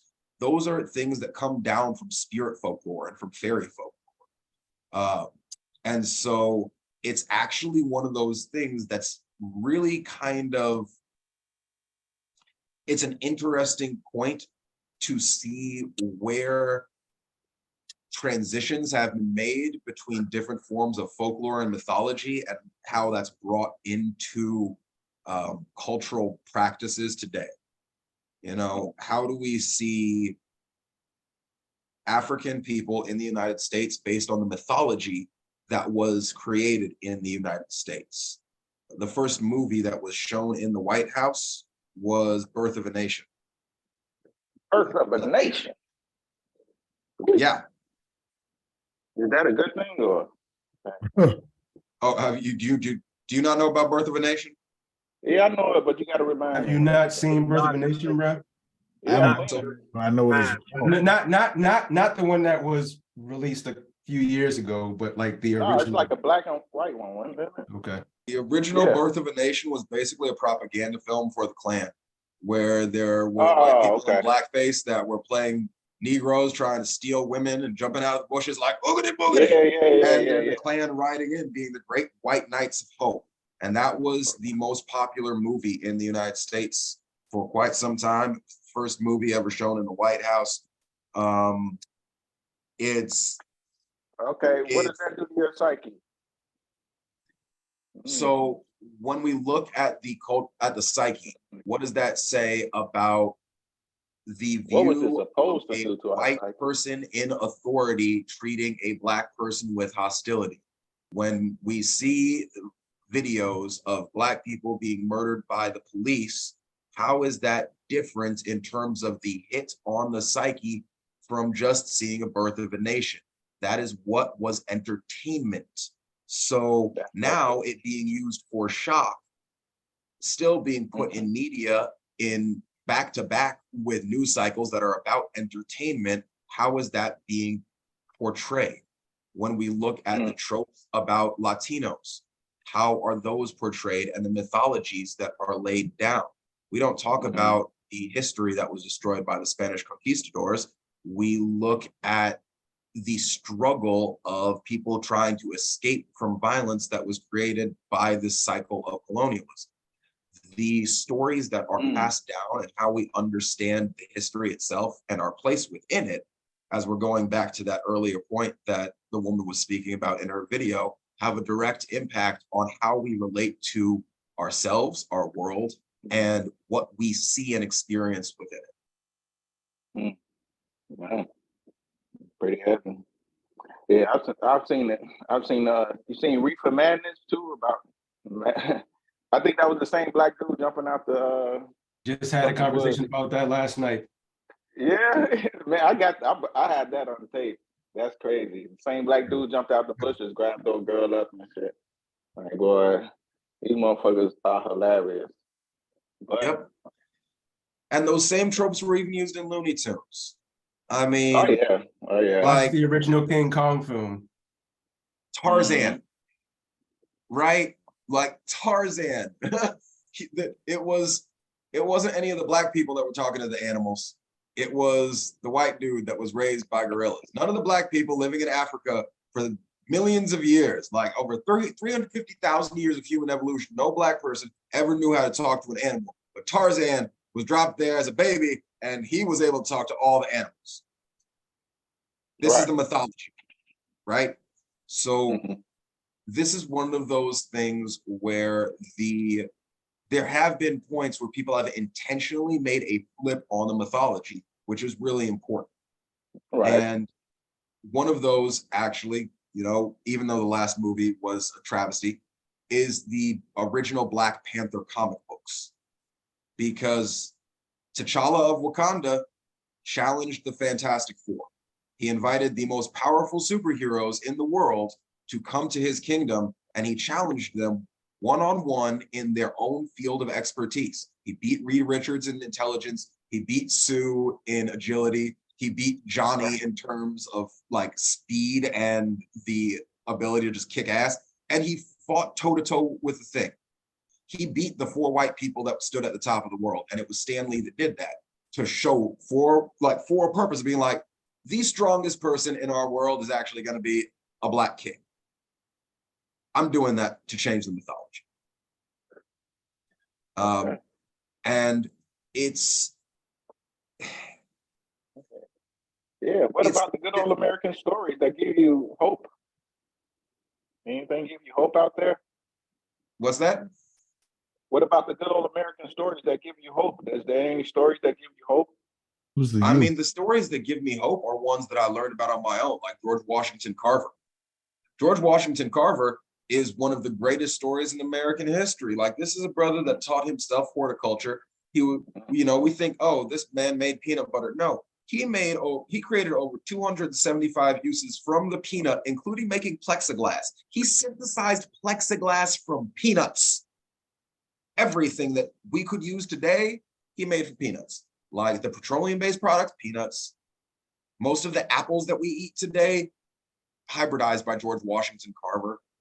I mean, the truth is, the United States, as much as there is this broken energy and the political and the trauma, this is one of the greatest lands of innovation in the history of the world because people have come here from everywhere. People have brought ideas from everywhere. People have fled from everywhere.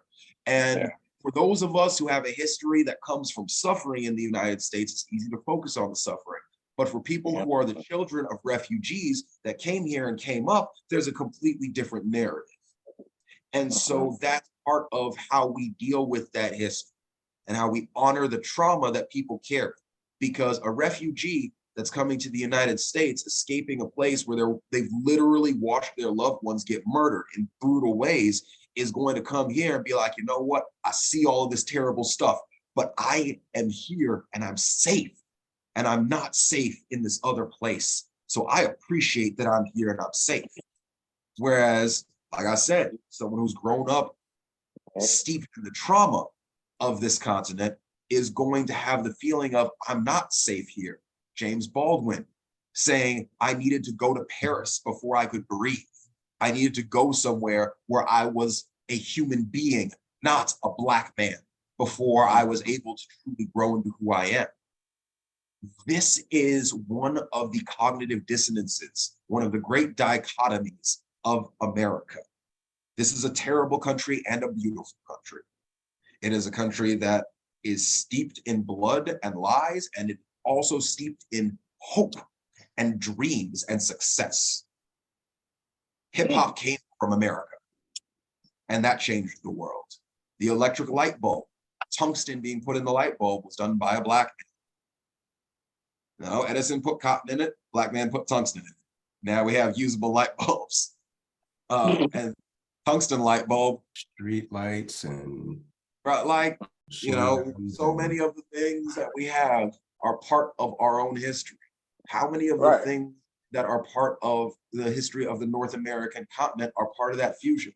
Most people that have been in LA or the Southwest know al pastor tacos. Like, al pastor tacos are something you know if you know Mexican food. That came to Mexico from Lebanese immigrants. It's the same cooking technique as shawarma. Thin pieces of meat are marinated and then stacked one on top of another on a skewer and rotated and cooked in rotation. Then slivers are cut off and put on a griddle. Like, that's al pastor pork, whereas shawarma is lamb or beef. And so doesn't it feel good to know the truth? So if the school system is saying A, B, and C, does the burden come on us to put D, E, and F into effect? Versus saying like, oh, well, I don't want you, if you're taking Black history out of school, then nah, we don't want that. Okay, you're gonna keep it, then yeah, we want that, but teach it like this. I mean, it still seems a little bit swinging the responsibility to someone else. Either way, you dig what I'm saying? So why don't we just come on in? So the opportunity presents itself for us to put our history in the books. So if they want to take it out of the school system, can I ask a question real quick? Go ahead. Are the textbooks for public schools still coming from Texas? Yes. That was the first thing I heard. The first thing somebody said was Texas provides most of the country's school books. Yes, they do. Yes, for a reason. Yeah. For a so reason. Unless you get them from New York, you get them from New York. Yo, I've been mid school just jumped on. I was really interested in hearing Mid's thoughts on this topic. To be honest, man, have you had a chance to chime in on the topic, Mid? I know we've been talking about quite a few things, all interesting as hell. But do you have any thoughts on the original topic? The original topic was about miseducation, right? Yeah. I know brother Enoch Kaz, he was saying so many positive things, so many great ideas. I started writing notes, but I'm driving, so I stopped stopping. But yeah, I mean, in general, what I try to do is, like, there's so many perspectives and there's so many ways to know about these things. Like, today we're hearing so many things that we might not have known before. And once we know those, it gives us new agency to explore how we can try to find that freedom that we're looking for. Some of the things that I thought of as, Mr. Enoch Kaz was speaking, one thing was, the idea of poison in the water, as I call it. I don't talk about this idea a lot, but why not? So basically the idea that very often part of the challenge that we have is that the very ways and the mediums, I think this harks to what Enoch Kaz was saying, but many of the ways that we speak and the mediums that we use to communicate and the ideas we use to build on are included. There are ideas included in that that are also contributing to the very things that we're trying to be against. So, sorry, sir, Mr. Enoch Kaz, if I'm not meaning to go against what you said, but like, for example, when we say sometimes like, you know, like, yeah, they did this thing, right? And then the people in the lower class, they're trying to like be free. I say this, he says many things. What makes, when I think about that in terms of education is the fact that I'm not lower class than nobody.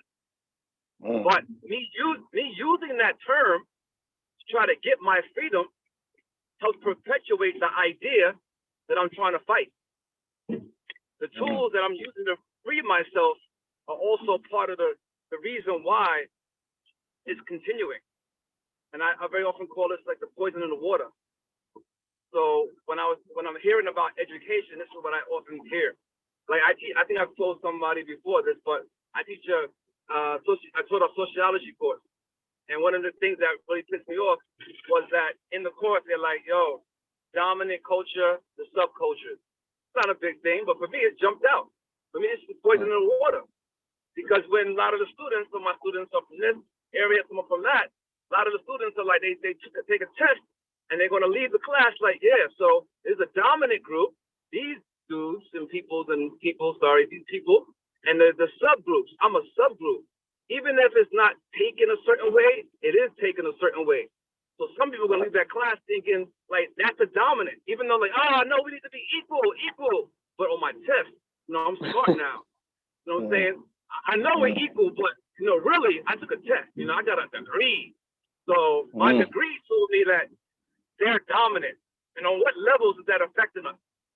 What levels is it, for example, in education, when somebody we consider to be quote unquote learned is perpetuating an idea of dominant in subcultures, and even though we can't hear you. We lose you? maybe what I thought about in terms of education, the idea of poison in the water. I can go on forever, but that's just one idea. Yeah, I love what you're saying, brother. And you know, I actually had a moment when I was in an anthropology class in college where I called out the professor because this woman was like a quarter native, and she was talking about developed and undeveloped nations and societies. There you go. And I was like, yo, hold up. Can we say technologically advanced nations? Because that's a more accurate statement than developed societies. These cultures are developed. They're very well developed, but they don't have the technological advancement of the West. And like the poison in the water, like you said, is that how are we even looking at ourselves? But even that the concept of technologically advanced, according to what? Yeah. What's the bar? Because again, like Besides technology, certain technologies work for certain things, but they don't work for others. Like you look at right, like even there, you just caught me in it. Like industrialized, I can catch you caught me, and I can flip it again, say industrialized versus non-industrialized, because here in the industrialized world, people are relearning the technologies, the ancient technologies that were part of our intellectual inheritance lost in industrialization. How many times, I cannot count how many videos I've watched about cob houses and how to build from earth, how to make something. I've literally done it because I studied it. Yeah. This one, or the word civilized. Yo, you learn in the books, those are civilized. We're uncivilized, whatever. And you're like, no, I'm still pro this and pro that, and I'm easily free. But then later on, you're like, you know, those uncivilized, and then there you go. The very words that we use are perpetuating that which we want to change. Yeah, and isn't it strange that in... I'm sorry, go ahead. Isn't it strange that in what is portrayed as one of the most civilized nations on earth. We have the most barbaric correctional system that incarcerates 25% of the global population of incarcerated peoples. That we have the highest level of gun violence, that we have trains derailing and toxic plumes of burning chemicals going up in the air, and what's being covered on the media is just what's happening with celebrities. So can I mention something about that? So just one thing about that, like, you know, when we talk about the word, you know, industrialized and civilized and the like, it calls to mind like the idea that, like you're mentioning, the very notion of what is industrialized needs to be questioned also. So, for example, we say like, oh, we're industrial because we can do these machines and make the pollution. But now we're learning that, for example, indigenous people actually were way more, you know, if you want to use the word advanced, than what we have now, because they were able to live in a society wherein how they live allows the nature around them to continue. And we still don't know how to do that. So in terms of even advancement, they were way more advanced than what we are now. But who is deciding what area is considered as advanced or not? Yes. Poison in the water. Yes, that the Aztec Empire was thoroughly integrated with their natural environment. I mean, it's one of the greatest tragedies of the many tragedies in the Americas, the destruction of, my brain is. Destruction of my family. Tenochtitlan, the Aztec capital, where Mexico City is today. Because the most vibrant agricultural production system the world has ever seen was the Chinampas. And that, like, literally building islands from the substrata of the lake itself and making these agro farms that were islands with little canals between them. That's how the city in the middle of the lake was built. And the lake was drained, it was turned into a city that is Mexico City today. And there's one tiny area, Xochimilco, that still has the Chinampas. It's the one place in the world they still exist. But the advancement of this civilization was such that they had recognized when they encroached on the environment too far and found a balancing point. One of the things that I just saw in the last few months, in terms of recent geological and archaeological work that was done in the Amazon, is that apparently the Amazon rainforest is actually an agroforest. There's a clear definition of how the forest was created over time, and there's the inclusion of biochar in the earliest layers, which shows human involvement and composting. So what we know as the Amazon rainforest today was originally planted thousands of years ago by indigenous peoples as a massive food forest. All of their food and medicine came from the land, and they just let it grow and tended it until it became what it is today. That's interesting. God damn. Yeah, Yeah, I got a question about the Maquia thing real quick. Does anybody feel any kind of way about the fact that this video is just being released now when this is something that took place in 2019? Not really. I think I actually saw it in 2019. Yeah. I remember seeing a clip of this in 2019, but it was just a clip. It wasn't the whole video. Mm-hmm. And it might have been on The Daily Show. It might have been on Last Week Tonight with John Oliver. But it was one of those points where it was like comedians that do satirical news work pointing out the flaws of American society by showing the one little clip that had gotten some airtime. Interesting. Yeah. Does it make? No, because it's, for me, it's only less than 5 years. It's still current, I would say. Yeah. And sometimes it takes a while for, you know, a bill to pass and things to get in motion. So maybe, that was the original thought. Who knows what she's doing on the back end at this point today? So Yeah, yeah, it curious matters. about why, because it was released on all at least 4 social media platforms, all within the same week, under her account. So I mean, maybe she's just starting her campaign or something like that. I don't know. I haven't looked into that, but I was just wondering if it grabbed anybody else's attention and just made anybody wonder anything else. Security clearance. This Yeah. also has to do with her security clearance as a CIA employee. She was able to speak at a school board because she is a parent. However, there would have been problems if she had put that out in that way.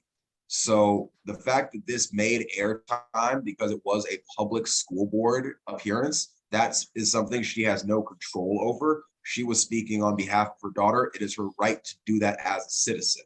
However, as an employee of the CIA, she probably was not allowed to do that kind of thing, or if it wasn't explicitly disapproved or denied, there would have been repercussions. Now that she's running for public office, it is a completely different story.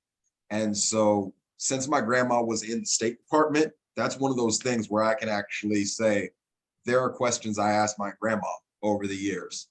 And she would look me dead in the eye and say, the answer I am allowed to tell you is X.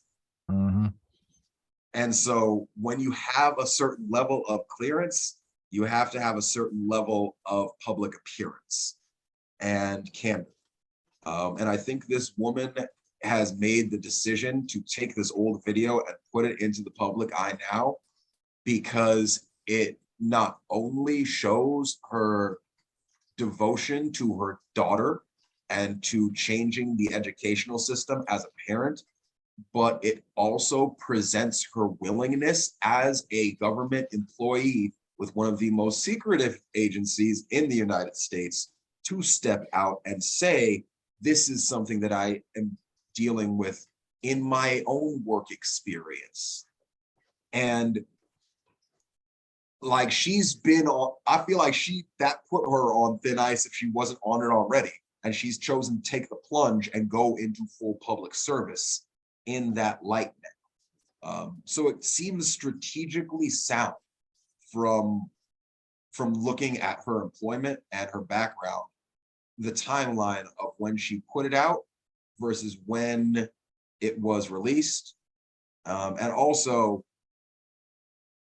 considering who was still in office in 2019, she did not want to be a CIA employee putting out that kind of sound and piss and vinegar. That would not have been good for her.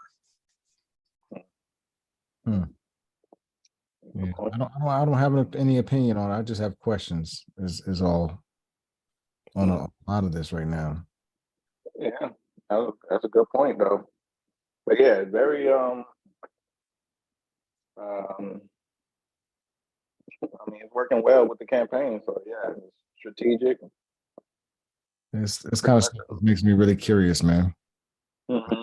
This is the reason why I think I stay away from a lot of media too, is just because it introduces questions like this, and to me these become distractions. I could be focusing this energy on, achieving, what I want to achieve personally while I'm here on this. Yeah, I mean, I gravitate toward it just to put it in, my. I'm about to pipe, fellas. And I go knock some stuff out from mid real quick, and I had to start getting myself together for tomorrow morning, man. Appreciate chopping it up with y'all tonight. All right, yeah, brothers, be safe, man. Enoch, pleasure meeting you, my man. Hopefully we'll see you again soon, brother. Likewise, thank you, brother. All right. Peace. Yeah, man, I didn't even see you down there in LA. What's happening, man? I'd have been said something to you, brother. Oh, there you go. All right, Mid, I'm gonna hand that over to you probably in like a half hour. Give us shoot you an email, bro. Hey, yo, Sheed, you want to see your you want to watch your vid before you roll? Or you good? Yeah, we could do that if y'all want. I mean, I've seen it. Yeah, we can watch it though. If y'all want to check it out, that's cool. You were there for it, weren't you? Yeah, I actually played a small part in it. Apparently. Yeah, I heard you played you had like an extra role or something. Yeah, I did a little cameo in there. Yeah. So Yeah. Yeah, so she'd y'all know, besides the fact that we dropped 2 singles last week as a crew, and one was Baggage Claim, the other one was Descendants, and our brothers that did Baggage Claim shot a video for it, and today was their drop day for it. They dropped it at 8 p.m. So I was hoping to watch it as a crew for real quick. I'm gonna try and pull it up real quick before you pull out my mind, bro. I'd like to yeah, that's cool. celebrate you, man.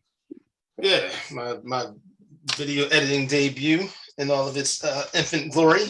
So, Where we at? Video editing, video production. yeah, I took a swipe at it. Okay. Took a little swipe at it. So Yeah, I think that's dope, man. I love that, man. I love seeing all the different little developments within the crew. All right, here we go. About to pull it up.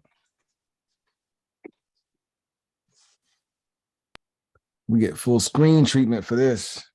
Y'all see full screen? yeah. Mm-hmm.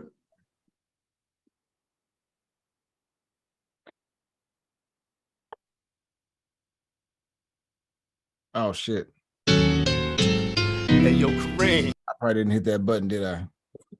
No, we just. Yeah, it was good. It was good. It's got silence at the start. So yeah, it was good. Audio? Okay, cool. Yeah, Here we go. it was straight.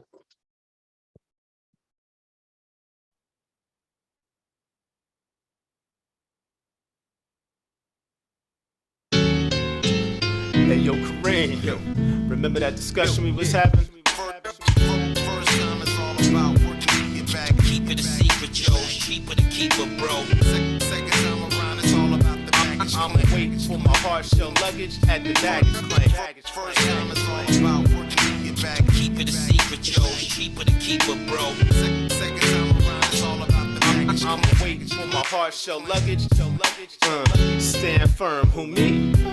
What man do is the thing that man be. Try to slam me, frame me as some old man be pamby. It's kinda handy, hard like rock candy. I'm Randy, savage. I wanna ravage the cabbage. Am I built for all the weight added from the baggage? The way they pack it was more than clear. Perhaps they stressed the straps in hopes the bag might collapse. Plastic or paper. My neighbor tried to console, but he wasn't equipped to mend the rip or the hole. Now I'm embarrassed, can feel the pain in my soul. The eggshell cracked, so now this chick wanna scold me. Act so boldly, solely on the premise to fold me. Even told me goal was to hold me like a goalie. It's shocking, the club rocking, trying to get it popping, but the thoughts is jocking, acting like the old line blocking. Watching, hard the clock like a T.O. stopping. Might try I'm on for size, but no, I'm only window shopping. It's a shame, the games we play are rather lame. I'ma wait for my hard shell luggage at the baggage claim. Gun in my head, knife to my throat. I say I don't.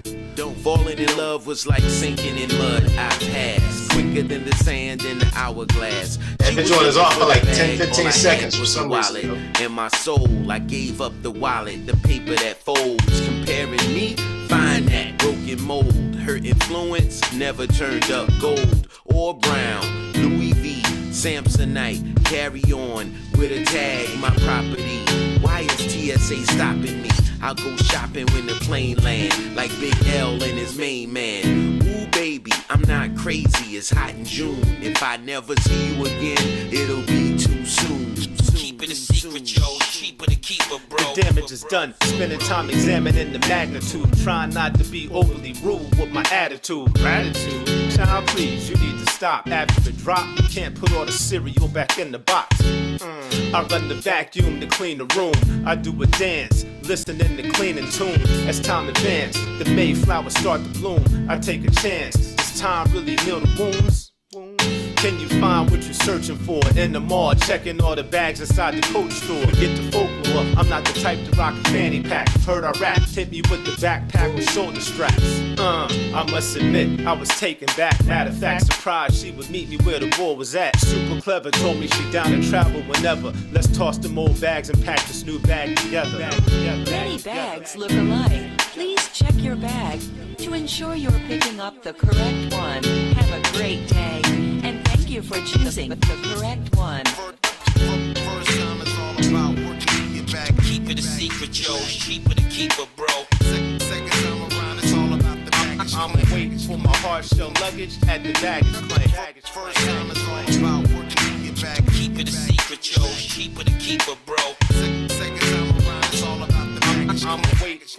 hard shell luggage at the baggage claim.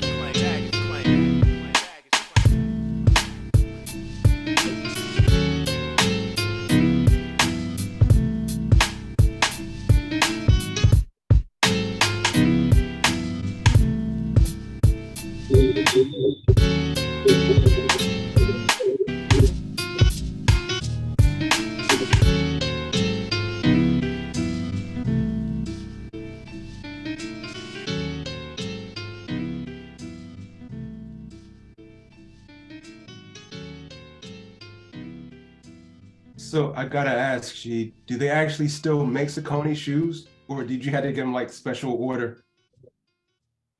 You're muted, bro.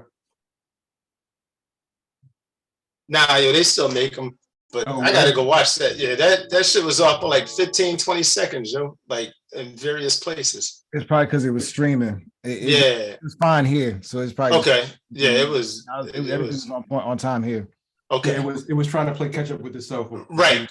Yeah, but I missed all my dancing at the end. That's the best part of the video. Yeah. But yeah, nah, they still make them, man. Actually I got another pair for the wife bought me for Christmas, man. But I've had that pair that I had on there for a minute. But yeah, I got some. That was your second time wearing them? Probably the third time, but yeah. Probably the third time, but yeah. Keep them, bro. Congratulations on the debut, man. Appreciate it. Very Man. big Appreciate it. congratulations, man. I heard y'all gonna do something for Descendants, right? Correct. Y'all gonna do something for Descendants, right? Yeah. On Friday, yep. I would say Alex said this weekend, right? Okay. Word. Yeah, Friday. Doing something at the school, but we don't have a concept yet. So I'm write some things down. Y'all gonna do that at the school? Oh, with the kids? Yeah, with the kids, we doing that. That's dope.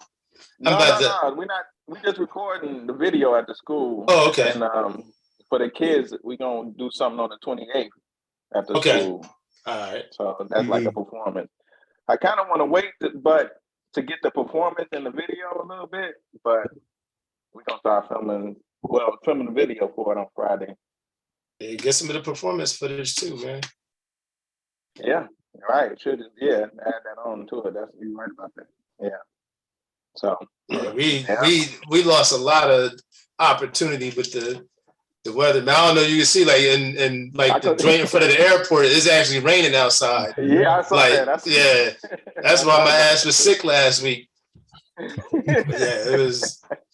It was fun though, man. I had a good time. I just wish we didn't have to kind of rush so much to try to just grab whatever we could get. But we just make it a fun little joint, man. So yeah, it was cool, man. It came told a out story. dope. Man, I thought it was fun.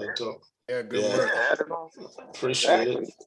Man, you inspired me to shoot a video or something like that. But I can see like it was a good transition, good angle.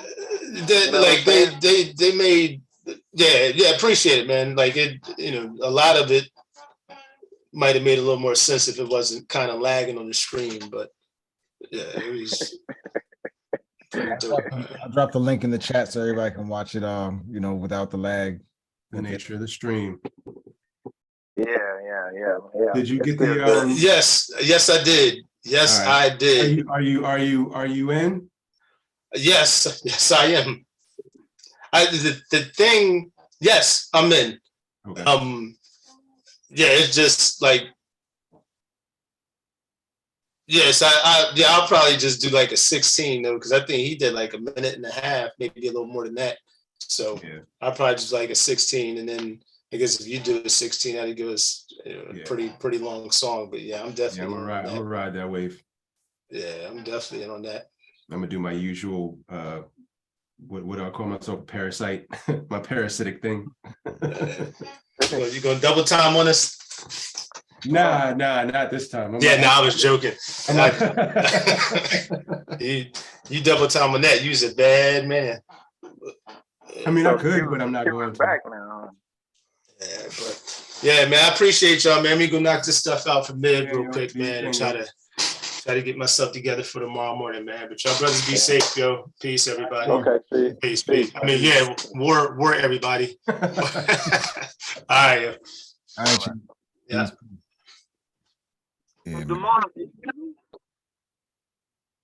I feel like I'm gonna get going too. I'm pretty Yeah, tired. I gotta go go see my mama. We got word last night and this morning that my godfather's losing his fight with cancer. And they've been best friends for decades. So she's gonna be flying up to San Francisco and seeing him sometime in the next few weeks. So I'm gonna go spend some time with her to see how she's doing. Word. send a positive word to your mother, man. Sorry, bro. I'm really sorry to hear that, man. It's life. 87 years old. Oh, wow. Man. And the man is a legend at NASA's JPL. Like, he wrote training manuals for Jet Propulsion's laboratory for at least 10 years. And the people who are writing tech manuals today are still given his as examples. They're like, this is how we want you to make them. We have all sorts of new stuff, but write them the way Louis did. That's dope. That's what's up, man. Respect to him. Respect to Louis, man. Word. I shut down myself too. Yeah. Peace. Yeah, real fellas. Thank you all, man. Word. This is fun, man. All right, we're getting out of here. All right, y'all. All right, y'all. Be safe. Peace and blessings. Yes, sir. And I still got you, Alan Demo, on the Can anybody hear me? vocals. Yeah, we got you. I can hear you. What up, Nick? Okay. All respect, man. I was talking for a while, but I couldn't get. I saw you on mute. yeah, I want to say. Oh, you're in the Matrix, bro.